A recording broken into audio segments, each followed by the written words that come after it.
Bertha a été ravie d'apprendre que la première école adventiste du 7e jour avait ouvert ses portes en Pologne. Elle était une enseignante hautement qualifiée et cherchait du travail. Elle aimerait beaucoup enseigner aux enfants dans une école adventiste du 7e jour. Mais il y avait un problème. L'école adventiste était située près de la capitale polonaise, Varsovie, et loin de son domicile à Cracovie. Bertha pensait que ce n'était pas un travail pour elle. C'est alors qu'une amie a commencé à lui parler de l'école adventiste du 7e jour. Il lui a semblé plus réaliste de chercher du travail à Cracovie. Un autre ami lui a alors parlé de l'école adventiste. Après que le deuxième ami eut mentionné l'école adventiste, Bertha se demanda si Dieu n'essayait pas de lui dire quelque chose pour qu'elle devienne enseignante dans cette école. Elle pria pour demander à Dieu ce qu'elle devait faire. Si elle devait rester à Cracovie ou aller à l'école.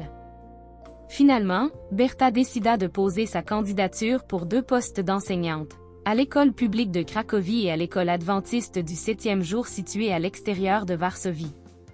Elle prie à nouveau.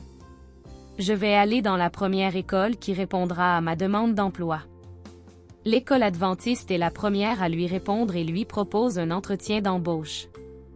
Bertha s'inquiète alors. Elle avait un fils de 16 ans qui s'appelait Jacob. Tous ses amis sont à Cracovie et son école est à Cracovie. Il était très important pour Bertha que Jacob accepte sa décision de quitter leur maison et de s'installer à l'autre bout du pays. Bertha prie à nouveau et elle décida de donner à Jacob l'option de rester avec un parent à Cracovie ou de l'accompagner dans la nouvelle école. Et sans hésiter, Jacob accepta de partir avec sa maman. Aujourd'hui, Bertha est directrice de l'école élémentaire adventiste du 7e jour. Elle n'a aucun doute sur le fait que Dieu l'a guidée vers cette école. L'autre jour, son fils a déclaré qu'elle avait pris une bonne décision. Il a dit qu'il n'avait pas eu d'amis adventistes à Cracovie et qu'il ne s'était pas intéressé aux activités de l'église. Mais maintenant, il a beaucoup d'amis adventistes et est actif dans l'église. Il était heureux que sa mère ait pris une bonne décision. Nous vous remercions pour vos dons à la mission de l'école du sabbat qui aide à soutenir l'éducation adventiste du 7e jour dans le monde entier.